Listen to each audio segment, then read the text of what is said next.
Color changing milk. I got some reference from Steve Spangler, and students will be able to summarize how the dish soap caused the milk to change color and move. And within the summarization, the students will be able to describe the bipolar characteristics of the dish soap and how that causes a reaction in the dish of milk. Students will be able to explain how the fat in the milk made this reaction possible. Good morning, students. Today I'm going to demonstrate to you a cool experiment that's going to help us learn about chemical bonding, surface tension, properties of milk, and polarity. So first we need milk. 2% or whole milk is probably the best way to start. And you need food coloring, 4 different kinds, and Q-tips, a bowl, and dish soap. And so what I'm going to do is I'm going to start by putting 1 drop of each food coloring type near the center. We don't want them to touch, but get them in there. Oops, did 2 there. Be lots of blue.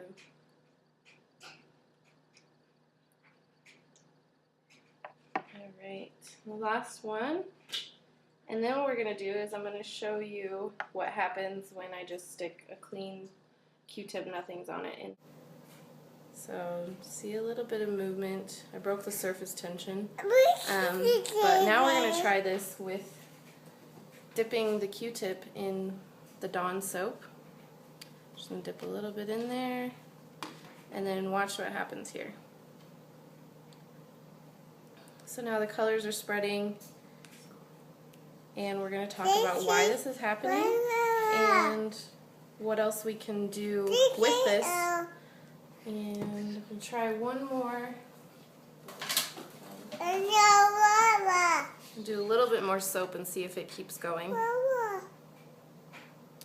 you can see in this area it's starting to move again a little bit. So yeah, it's a pretty cool experiment. We can do it later in class together. All right.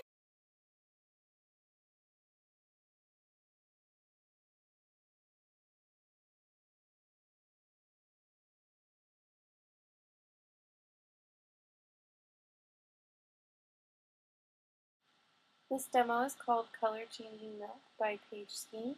I would use this for 9th and 10th graders.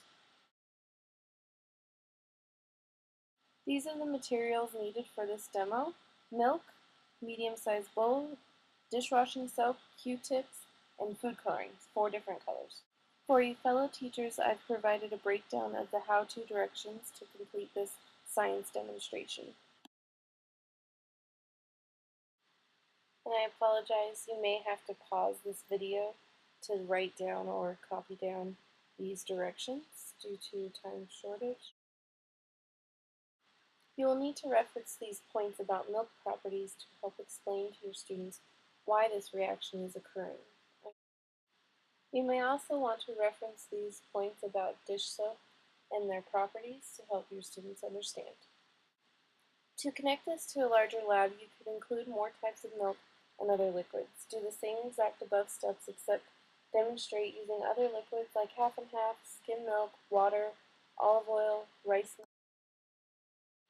Getting various results can help you explain how the different properties of the various liquids will cause different reactions due to their ability or inability to absorb, dissolve, and/or attach to fat and protein.